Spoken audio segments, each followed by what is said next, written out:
attention les pieds. Bravo. Tu fais quoi? Je te filme. Ça va les pieds? Ouais. T'arrives à refermer hein? Sinon les brebis vont s'en aller. Alors là je suis avec Abigail et on va faire notre premier vlog spécial Pierre. En fait on est juste à côté de la jolie ville d'Uzès, là on est dans la campagne. Et on se rend à Uzès dans une boutique de pierre tenue par un passionné. La boutique s'appelle l'Alchimiste, il me semble, de mémoire. Donc je suis allée à l'Alchimiste la dernière fois et je lui ai parlé d'un mystérieux bracelet de pierre que j'ai acheté il y a quelques mois. Quelques mois. Je dirais que c'était vers juin en fait. Et du coup j'achète ce bracelet là sur une espèce de vide-grenier. La dame est incapable de me dire de quoi il s'agit comme bracelet, comme pierre. Et je l'achète quand même parce que j'aime les défis. J'arrive à la maison et je commence à faire mes tests. Donc il s'agit d'un bracelet de pierre noire. Les perles donc sont noires, elles sont mates. Et il me semblait déjà que la dureté était assez faible parce que j'avais l'impression qu'elle avait déjà pas mal de rayures. Donc je fais des tests de dureté à la maison pour essayer de voir s'il s'agit peut-être de tourmaline ou de l'onyx. Mais vu à quel point c'était mat et presque crayeux, j'avais vraiment un doute sur le fait que ça puisse être ça. Et donc les tests me donnent une dureté correspondant à 2,5-3. Donc ça pouvait pas non plus être la Shungite. On dit Shungite ou Shungite. Et du coup je me rends sur un forum de lithothérapie, sur des gens très passionnés et très gentils et très dévoués qui m'aident et me drivent sur les différents tests. Donc j'ai fait un test avec le trait aussi. Donc le trait, c'est bien, ça, il y a une dame qui me laisse passer. Merci. Le trait donc était brun-gris. Et du coup on ne tombe sur rien. La pierre n'existe pas. Jusqu'au jour où une personne du forum me dit mais ça me fait penser à un truc dont j'ai entendu parler. Ça s'appelle la pierre aiguille, la needle stone ou la stone needle, qui est utilisée depuis des millénaires en médecine chinoise. Et on l'appelle donc pierre aiguille parce qu'on la pose sur des points où d'habitude on appose des aiguilles d'acupuncture. Et la dernière fois, donc je suis allée dans la boutique de pierre de ce monsieur l'alchimiste à Uzès et je lui parle de cette needle stone, je sais pas au détour de quelle conversation. Et le monsieur, en fait, il me dit, bah j'ai des années, des dizaines d'années derrière, j'ai jamais entendu parler de ça de ma vie. Et il m'a demandé de lui apporter la pierre. Donc je vais lui apporter. Si ça se trouve, je me fais un gros fantasme et ça n'a rien à voir avec de la needle stone. Si ça se trouve, c'est de la méchante résine. Je sais que c'est pas du plastique parce que hier j'ai essayé de faire fondre une perle, ça fond pas. Donc c'est un plastique particulier qui fond pas. Mais pourquoi pas une céramique ou une résine? À voir. C'est vrai que j'avoue que je serais très contente d'avoir cette needle stone. Donc à suivre. On est bientôt arrivé.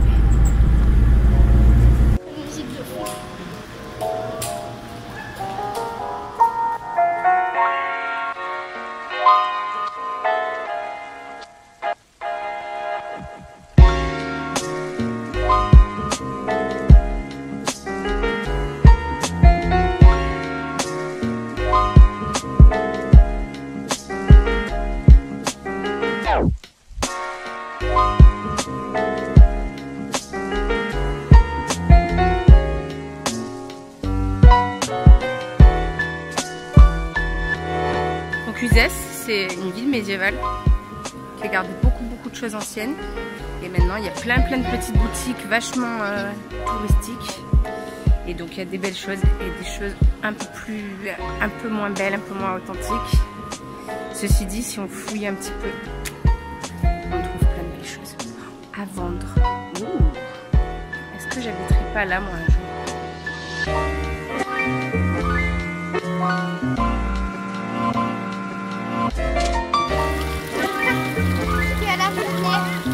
Ah ben là elle est fraîche hein.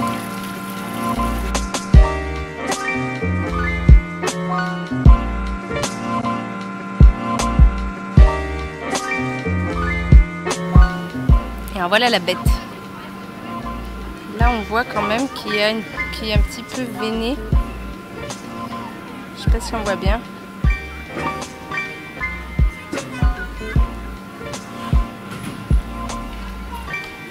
Pas trop belle cette ville. C'est super beau ça.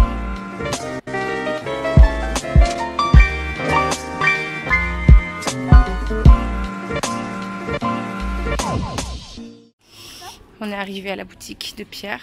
C'est écrit droit devant. Minéraux, l'alchimiste. Je suis absolument pas sûre que le monsieur veuille qu'on le filme. Du coup, on va sûrement s'en tenir là.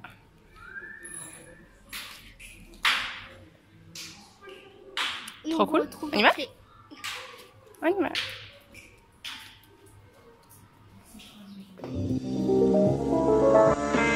Alors ça y est, on sort du magasin avec Abby.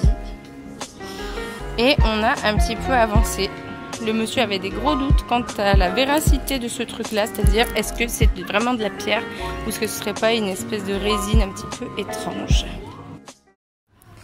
Du coup, on a fait quelques tests dessus. On s'était dit qu'on allait sûrement en casser une pour voir si c'était vraiment de la pierre ou si c'était de la résine ou un plastique ou quoi que ce soit.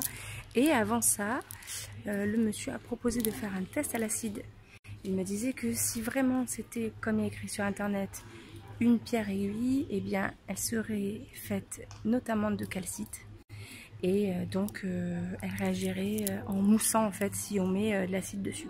Ce qu'on a fait, et il s'avère que ça a moussé. Donc c'est de la pierre. Je suis contente. On approche.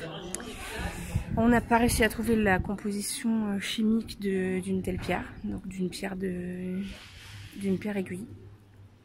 On a un petit peu lu sur Wikipédia ensemble, alors ça serait potentiellement une pierre issue d'une météorite. Donc à suivre pour les investigations. Du coup avec Abby, on rentre à la voiture. Et puis ce soir on va faire un tour à Nîmes parce qu'il y a des stands au jeudi de Nîmes, dont plusieurs stands de minéraux. Un que je connais déjà et qui vend notamment sur internet sur le site pierreroulet.com il me semble. Et puis un autre dont ma belle-sœur m'a parlé et je ne connais pas son nom et c'est mystérieux donc j'ai envie d'aller le voir.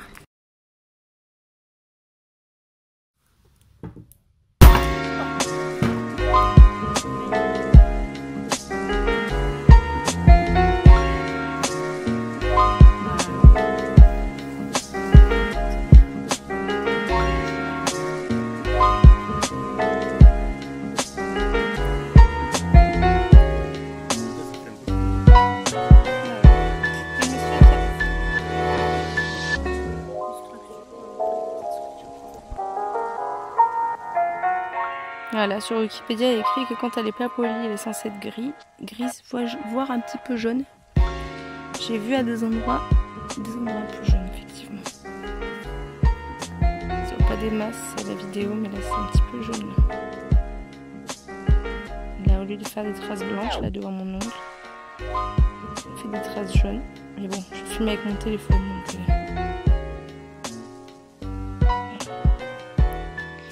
On va la mouiller pour voir si ça fait quelque chose.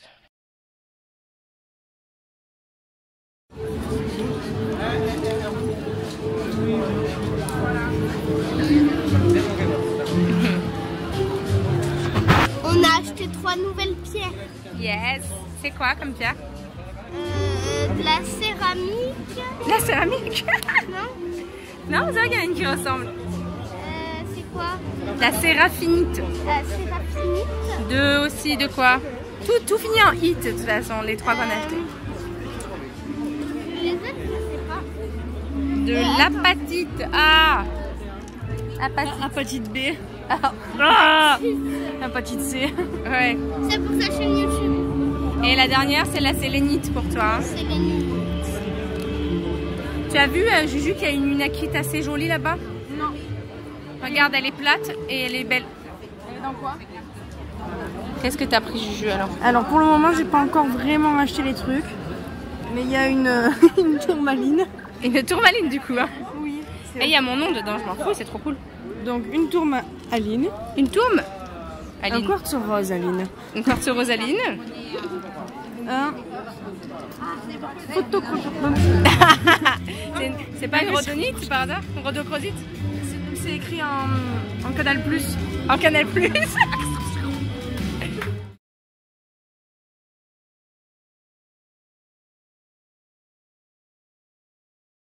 Nous voilà enfin rentrés à la maison. Nous sommes rentrés à Grenoble il y a quelques jours et nous n'avons pas terminé les investigations à propos de la Needlestone.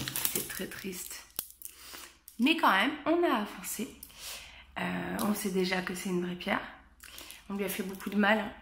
On l'a éclaté au marteau.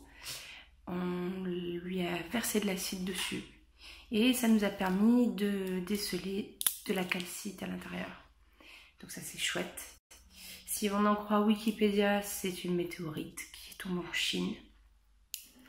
Maintenant, j'en entends jamais parler nulle part de cette pierre. Donc est-ce que c'est du marketing? Est-ce que ça existe vraiment? Est-ce que c'est une autre pierre déguisée sous une autre appellation?